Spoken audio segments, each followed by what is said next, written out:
tal amigos? Bienvenidos a un nuevo programa de Pasos a Cristo. Esta es nuestra entrega número 4 de una serie que por la gracia de Dios van a ser 13 capítulos donde vamos a estar hablando acerca de los pasos básicos para llegar a Cristo. Y no solamente para llegar a Cristo, sino para permanecer en Él. De paso a todos aquellos que están escuchando este programa de radio o nos están viendo por YouTube, que quieran tener un resumen de todos estos programas, pueden entrar a la página infonom.com.ar y allí van a encontrar un corazoncito rojo en el menú. Ustedes le dan clic al corazón y van a entrar ahí a los pasos básicos a Cristo. Dos links hay ahí. Uno es cómo venir a Cristo y el otro es cómo permanecer en Cristo. O sea, justificación y santidad, salvación y santidad. Son las dos, si tuviéramos que resumir en pocas palabras, las dos etapas, ¿no?, de la vida cristiana. Cuando somos salvos por medio de Cristo y después cómo permanecer en Cristo y cómo permanecer en esa salvación, ¿sí? Cómo permanecer unidos a la vid, a Cristo, ¿no? Porque nosotros, separados de Cristo, nada podemos hacer, por eso tenemos que permanecer en Él. Y permanecer es un estilo de vida. Es nuestra vida diaria, ¿no? Que permanecemos en Cristo a través de la oración, a través del estudio de la Biblia. Así que en esta serie de 13 programas, si es la voluntad de Dios, la vamos a concluir y vamos a estar entregándola tanto en video como en programas de radio. Así que todos los que nos escuchan por la radio, sean todos bienvenidos, y a todos aquellos que nos ven a través de las redes sociales, a través de YouTube, también sean todos bienvenidos. Hoy vamos a tocar el tema número 4, que tiene que ver con la confesión. Un tema muy interesante. Ya estuvimos viendo acerca de qué es el arrepentimiento verdadero, pero ahora vamos a ver qué es la confesión y qué es la verdadera confesión, porque hay mucha falsificación también dando vuelta acerca de este tema. Bueno, para los que no me conocen, mi nombre es Emanuel Vallejos y me acompaña mi esposa Maritza López. Así que te saludo, Mari, ¿cómo estás? Hola, saludos.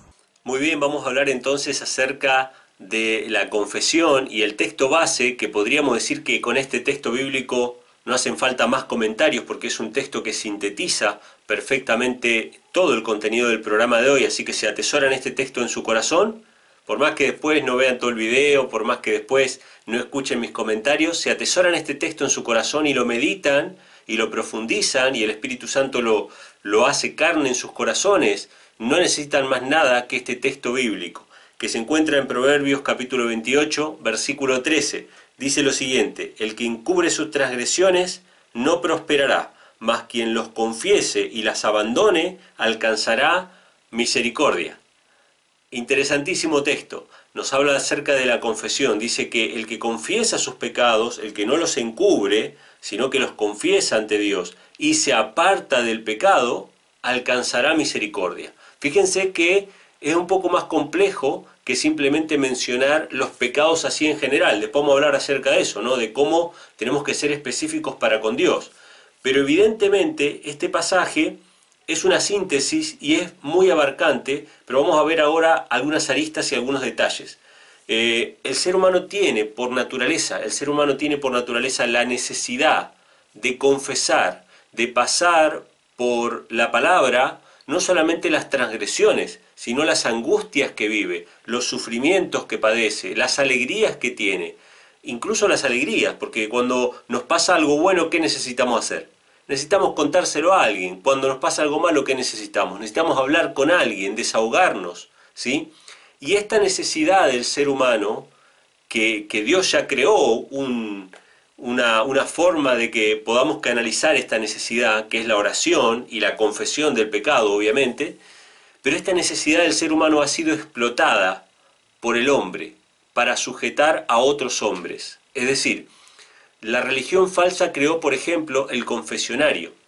Durante siglos y siglos, hasta el día de hoy existe el confesionario en muchas iglesias.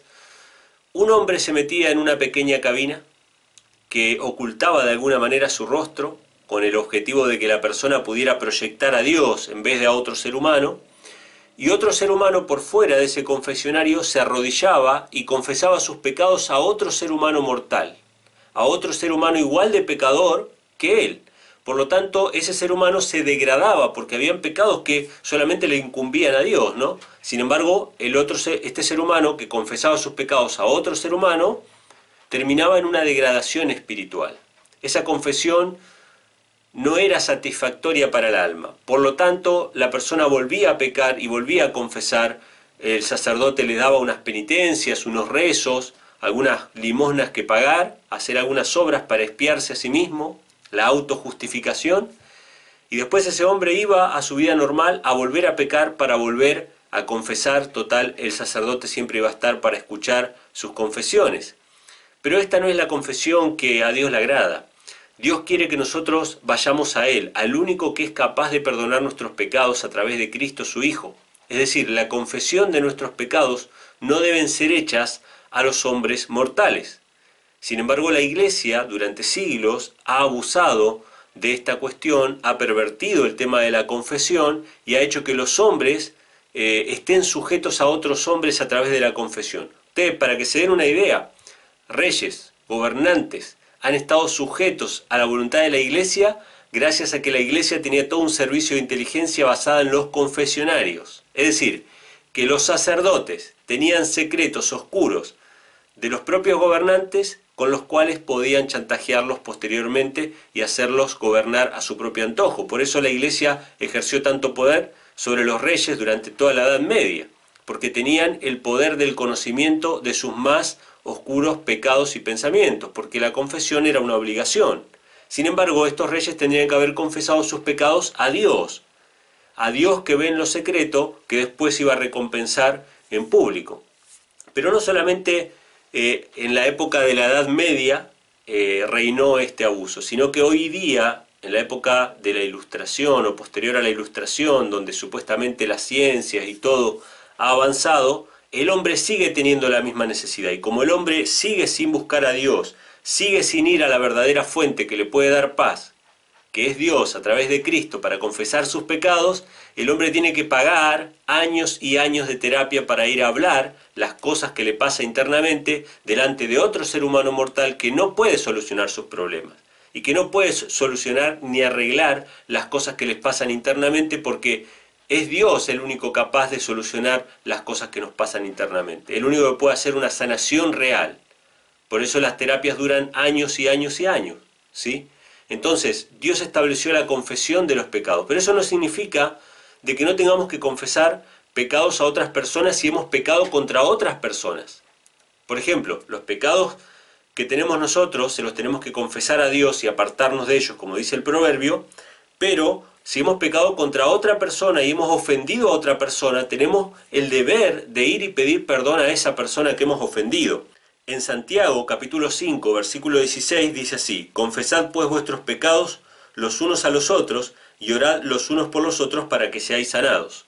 Esto se refiere a que cuando nosotros pecamos contra alguien, vamos a suponer que le robamos a alguien, ¿no? Es un pecado el robo, no solamente pedimos perdón, sino que reponemos la prenda, reponemos lo que hemos robado. Es decir, hay un arrepentimiento genuino y por lo tanto la confesión nos lleva a apartarnos del pecado, ¿sí? El arrepentimiento nos lleva a apartarnos del pecado, confesamos, pedimos perdón, nuestro prójimo tiene el deber de perdonarnos liberalmente y nosotros tenemos que reponer el daño, corregir el daño. El que confiesa sus pecados y se aparta alcanzará misericordia. Y este pasaje que acabamos de leer de Santiago, de confesarnos las ofensas los unos a los otros entre hermanos, es usado por la Iglesia muchas veces para justificar el confesionario, ¿sí? Para justificar el ocupar el lugar que solamente le corresponde a Dios y a Cristo. Así que acá tenemos algunos versículos, algunos pasajes que nos hablan acerca de la verdadera confesión. Pero ¿de qué manera debe ser nuestra confesión ante Dios? ¿Dios aceptará quizá una confesión generalizada o tenemos que ser específicos con respecto a los pecados? ¿Y de qué manera tenemos que acercarnos a Dios para confesar nuestros pecados? Mari, ¿quisieras hacer alguna acotación al respecto? Sí, yo quería comentar, ¿verdad?, que de acuerdo a Proverbios 28, pues nos dice que el que encubre sus pecados no prosperará. Pues ahí vemos, ¿verdad?, la importancia de la confesión. Ahora, ¿qué es la confesión? ¿Por qué es tan importante? Dice que no vas a prosperar espiritualmente hablando. Primeramente tienes que reconocer tu culpa, ¿verdad? Cuando tú sientes ese llamado del Espíritu de Dios, no endurecer tu corazón, no justificarte y simplemente humillarte ante Dios. Ahora, ¿qué es humillarse ante Dios? Bueno, humillarse ante Dios es reconocer tu condición, cómo tú estás delante de Dios, sin orgullo. Tienes que adoptar una actitud de humildad. Cuando tú vas con esa intención de confesarte, porque realmente te sientes deprimido, angustiado, te da vergüenza el pecado que estás haciendo, y tú quieres, porque toda confesión, el propósito de la confesión es que nos reformemos, no es ir a confesarnos para luego cometer el mismo acto nuevamente. Queremos renovarnos, queremos reformarnos. Pues para hacer eso tenemos que ir sin orgullo. Humillarnos ante Dios significa dejar el orgullo al lado. Y tienes que reconocer tu culpa cuando el Espíritu de Dios te habla, orar. Te va a dar vergüenza, no vas a querer arrodillarte, pero en ese momento es que tienes que orar y pedirle a Dios que te ayude. Y como estabas mencionando, de que las personas les gusta hablarlo, les gusta ir al psicólogo, pagan por terapias. ¿Por qué? Porque la confesión, el confesar, el hablarlo, te libera. Te libera de angustias, te libera de culpas. Pero si tú no tienes a Cristo en tu corazón, tú vas a repetir la misma actividad y vas a volver a sentirte angustiado. Así que es muy importante que esa confesión vaya agarrada de la oración, de acercarte a Dios, de querer genuinamente una transformación en tu vida. Así es, y realmente la confesión es específica. Es decir, nosotros cuando nos acercamos a Dios para confesar nuestros pecados, nuestra confesión tiene que ser de pecados particulares. Es decir, tenemos que reconocer en qué puntos, en qué cuestiones puntuales nosotros hemos pecado y nos hemos apartado de Dios, y tenemos que mencionar esos pecados delante de Dios. Vamos a ir a un ejemplo bíblico que se encuentra en 1 Samuel, capítulo 12, versículo 19, cuando el pueblo de Israel, después de haber pecado, después de haberse apartado de Dios y de haber querido ser gobernados por reyes como las demás naciones, rechazando así el gobierno de Dios, después de haber pecado ellos de esa manera, cuando confesaron a Dios su pecado, fueron específicos al confesar el pecado. Es decir, no hicieron una generalización, como diciendo, bueno, Padre, perdónale todas nuestras maldades, amén. No, fueron específicos y dijeron en qué ellos habían pecado. Y lo podemos leer en 1 Samuel 12:19, que dice así: porque a todos nuestros pecados hemos añadido esta maldad, de pedir para nosotros un rey. Es decir, el pueblo de Israel reconoció el pecado y lo mencionó de manera concreta. Cuando nosotros nos arrodillamos delante de Dios para pedir perdón por nuestros pecados, si hemos sido adúlteros, tenemos que confesar el pecado de adulterio. Si hemos sido ladrones, tenemos que confesar el pecado del robo. Si hemos mentido, tenemos que decir, Padre, yo he mentido, le he mentido a tal y tal persona. Y si hemos dañado a alguien con nuestros pecados, tenemos que ir y reponer lo que fue dañado. Tratar de enmendar nuestro error delante de la persona y también pedir a esa persona que nos perdone. Ahora, puede pasar, porque esto pasa, que a veces nosotros vamos y pedimos perdón a las personas que hemos dañado y esas personas no quieren perdonar. Pero eso ya es una cuestión de la persona con Dios, porque esa persona también tiene el deber de perdonarnos a nosotros, ¿sí? Entonces nosotros tenemos que ir y pedir perdón a las personas. Más allá de que esas personas nos perdonen o no, ese es otro tema, pero nosotros tenemos el deber como cristianos de reponer el daño, de arreglar lo que hemos dañado, si está dentro de nuestras posibilidades, y reponer de la mejor manera. ¿Para qué? Para estar en paz con Dios y con los hombres. Porque cuando hemos dañado a los hombres, también hemos ofendido a Dios, porque los hombres fueron hechos a imagen de Dios. Entonces cuando robamos, mentimos o lo que fuera, también estamos ofendiendo a Dios. O sea que tenemos que pedir siempre perdón a Dios y a nuestro prójimo, si es que nuestro prójimo también ha sido dañado en ese proceso. Y quisiera agregar otro pasaje bíblico que se encuentra en Isaías capítulo 1, versículo 16 y versículo 17, que nos habla acá acerca del verdadero arrepentimiento y cómo ese arrepentimiento nos lleva a reformarnos. Es decir, cuando confesamos nuestros pecados, como dice Proverbios, el que confiesa y se aparta alcanzará misericordia. Es decir, confesamos nuestros pecados y nos apartamos del mal.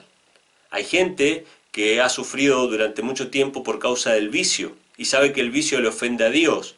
Entonces decide confesar esos pecados del vicio a Dios, pero no se aparta del todo de los lugares y de las personas que le llevan al vicio y de las situaciones que le llevan al vicio. Por eso nosotros tenemos que confesar nuestros pecados y apartarnos apartarnos de aquello que nos lleva a cometer ese mismo pecado. Más si estamos luchando contra un vicio. En realidad todo pecado es un vicio, porque el que roba muchas veces no roba por necesidad, sino que roba por vicio.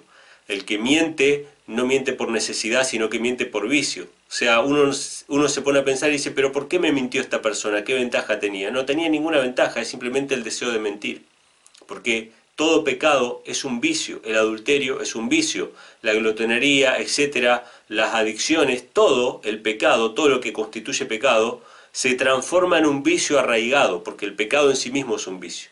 Entonces, por eso es que la Biblia dice confesar y apartarse, porque como todo vicio, nos lleva de vuelta al mismo pecado. Entonces tenemos que tener la decisión firme, y Dios nos va a dar el querer y el hacer por su buena voluntad de apartarnos del pecado. Isaías capítulo 1, versículos 16 y 17 dicen lo siguiente: Lavaos, limpiaos, apartad la maldad de vuestras obras de delante de mis ojos, cesad de hacer lo malo, aprended a hacer lo bueno, buscad lo justo, socorred al oprimido, mantened el derecho del huérfano y defended la causa de la viuda.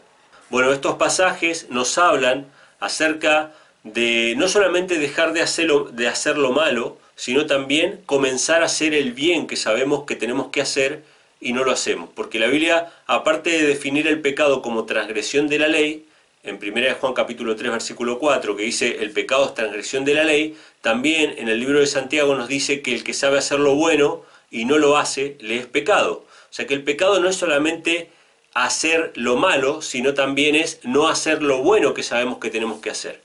Por ahí nosotros vamos por la calle y nosotros no le robamos nada a nadie, pero vemos a alguien necesitado y tampoco le hacemos el bien.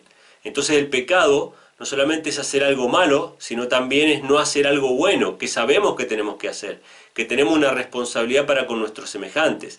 Entonces, por eso menciona acá a la viuda y al huérfano, porque tenemos que dejar de hacer lo malo y aprender a hacer el bien, ¿sí? Y confesar nuestros pecados son los pecados que hemos cometido haciendo estas dos cosas, no haciendo lo malo o no haciendo el bien. Entonces tenemos que confesar y apartarnos del pecado, es decir, comenzar a hacer lo bueno que sabemos que está bien. Y como contraste de la verdadera confesión, que es puntual, que es específica, que menciona el pecado, que se aparta del mal, que repone lo que se robó o pide perdón a las personas que fueron ofendidas, como contraparte de eso tenemos los textos bíblicos que nos hablan de la confesión deficiente, de la confesión que trata de autojustificarse, ¿sí? Y vamos a hablar un poquito acerca de eso. Yo voy a leer algunos pasajes y después te voy a pedir, Mari, si querés hacer algún comentario al respecto. En Génesis capítulo 3, versículos 12 y 13, se nos habla acerca de nuestros primeros padres, ¿sí? Adán y Eva, que pecaron, que ellos cayeron bajo la tentación, pecaron y obviamente por causa de ese pecado ahora todos nacemos con esa condición caída, ¿no? Y así como por el pecado de un hombre todos nos constituimos pecadores, ahora por la obediencia de un hombre, que es Cristo Jesús, todos podemos ser salvados y convertirnos en obedientes, convertirnos en nuevas personas, dejando el pecado, abandonando lo malo y comenzando a andar en el buen camino. Entonces Génesis capítulo 3 versículos 12 y 13, que habla acerca de cuando Dios confrontó a Adán y Eva y les preguntó qué era lo que habían hecho, Dios les estaba dando la oportunidad de que ellos confesaran, que hicieran una confesión del pecado, porque cuando Dios nos pregunta qué hiciste, no es porque Él no sepa lo que hicimos, Él ya sabe lo que hicimos, solamente que Él sabe que nosotros necesitamos pasar por nuestra boca, por la palabra, las cosas que nos pasan para curarnos y sanarnos espiritualmente. Él lo sabe. Entonces Él quiere que lo confesemos a Él todas las cosas para Él sanarnos, para Él curarnos, para restaurar nuestras vidas. Entonces dice así: Adán le respondió a Dios: la mujer que pusiste aquí conmigo me dio del árbol y comí. Fíjense la confesión de Adán. En vez de hacerse responsable del pecado y confesarlo, culpó a la mujer. Y al culpar a la mujer, ¿a quién estaba culpando? A Dios. ¿Por qué? Porque Dios la puso a la mujer. La mujer que me diste por compañera me dio y yo comí. O sea, en vez de reconocer el pecado, se autojustificó. Y cuando nos autojustificamos, no hay necesidad de que Cristo muera en nuestro lugar, porque ya estamos autojustificados. Entonces, si nosotros hacemos una confesión de este estilo, de esta índole, la sangre de Cristo no puede cubrirnos porque nosotros ya no estamos autojustificando por nosotros mismos. Tiene una explicación el pecado, tiene una justificación.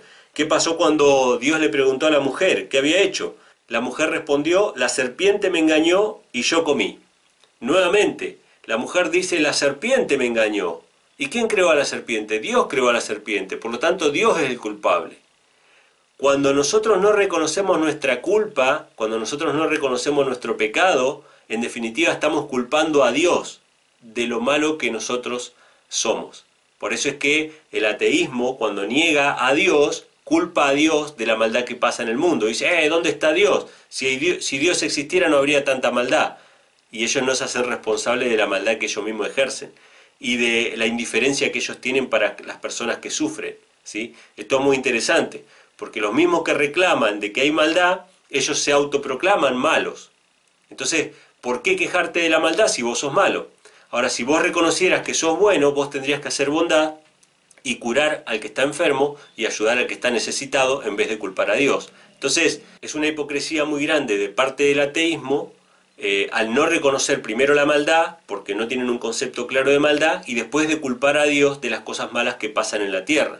Pero ese es el resultado de la no confesión, es decir, no confesamos nuestros pecados. Ahora, esta es la confesión que a Dios no le agrada, la confesión que no nos va a llevar a ningún lado, ¿sí? Esta es la contrapartida de lo que estuvimos mencionando hace un ratito. Mari, ¿quisieras hacer algún comentario al respecto? Sí, quería comentar, ¿verdad? Cuando mencionaste de confesar específicamente el pecado, bueno, es importante confesarlo específicamente y no, a veces, muchas veces oramos y decimos, Padre, perdóname todos mis pecados.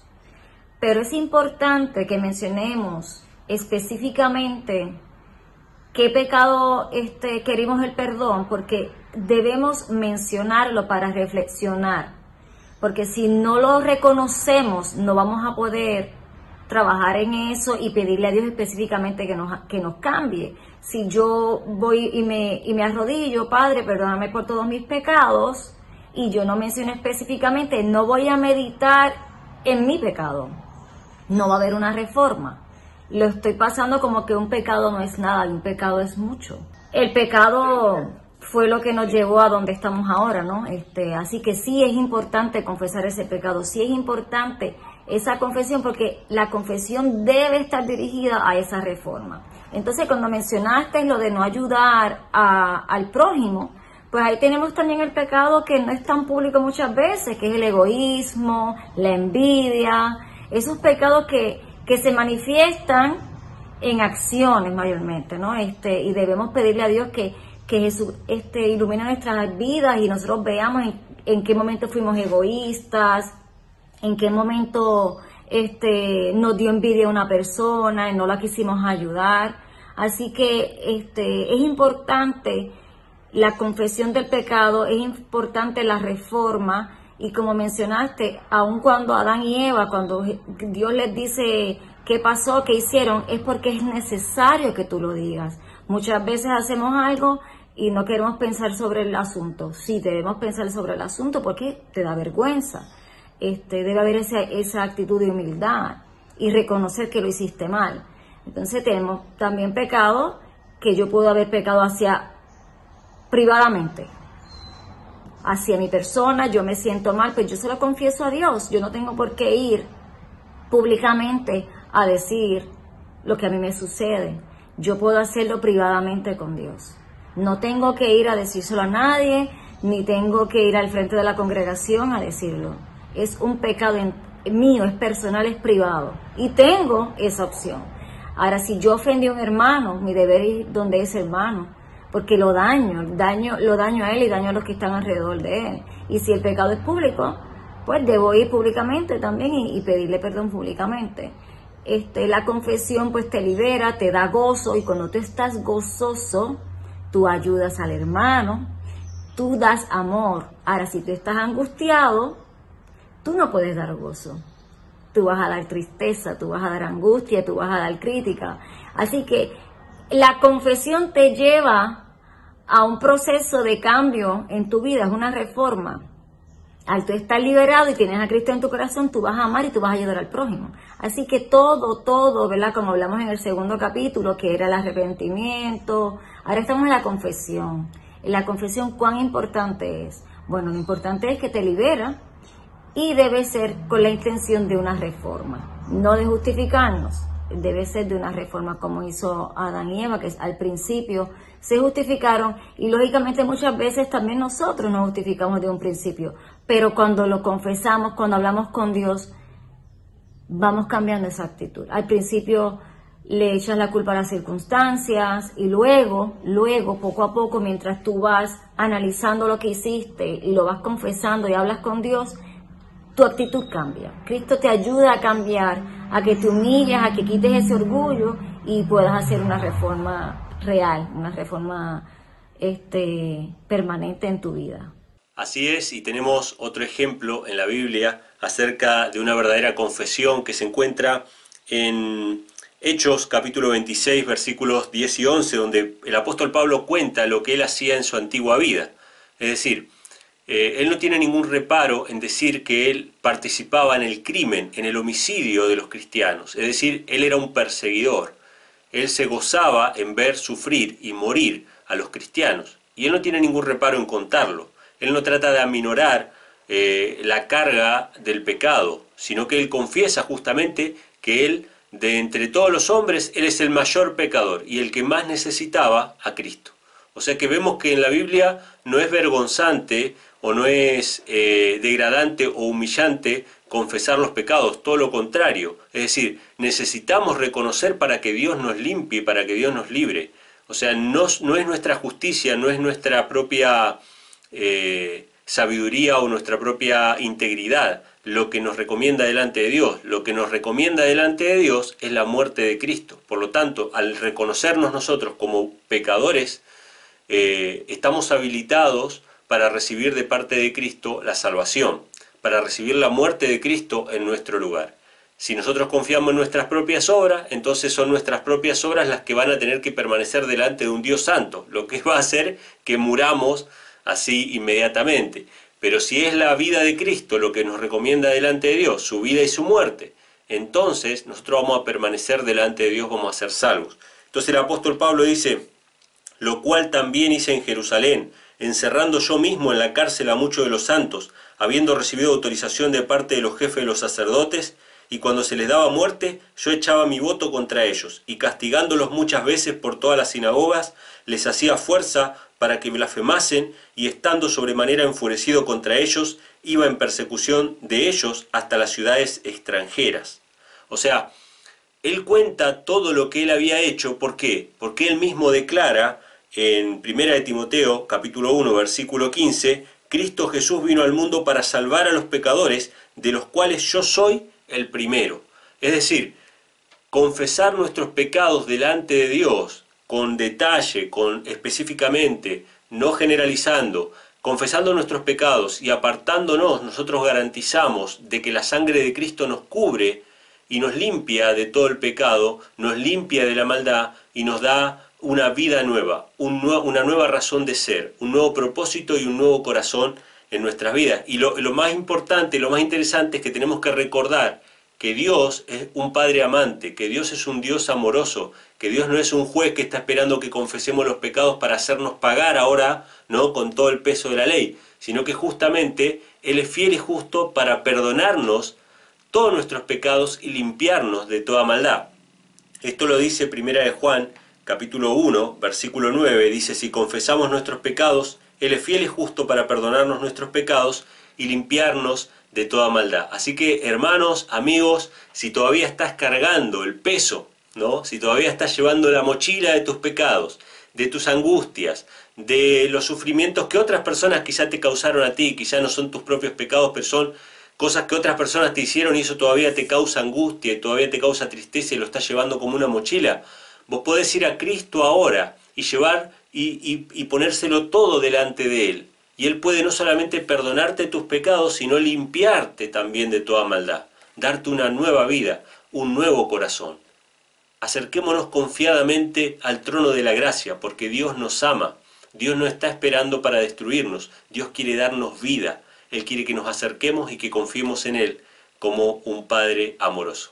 Así que hasta aquí hemos llegado con el programa de hoy. Mari, muchas gracias por habernos acompañado. No sé si te dejo unos minutos si querés decir unas palabras o despedirte.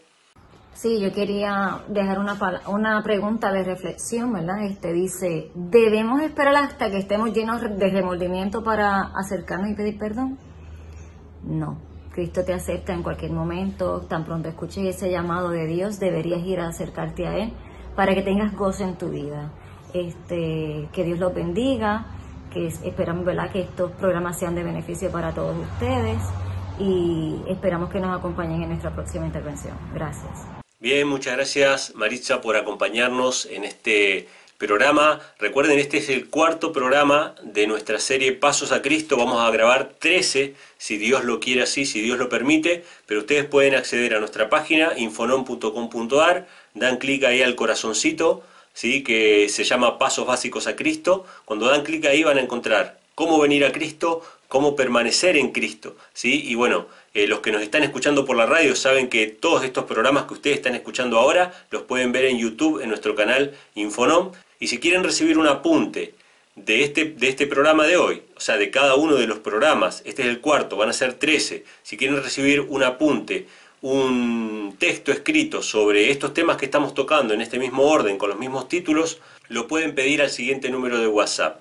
Más 549-343-5090-543. Reitero, más 549-343-5090-543. Ahí le podemos mandar el enlace para que ustedes puedan leer esto que nosotros estamos presentando de una manera muy informal, un poco libre, digamos, pero de manera detallada, con todos los versículos, con mucho más comentario de lo que ustedes ven en este programa. Lo pueden leer detallado en los apuntes de este programa, que lo pueden pedir por WhatsApp. Así que bueno, nada más que eso, despedirnos hasta la próxima semana por la misma emisora. Que Dios les bendiga y nos encontramos en la próxima.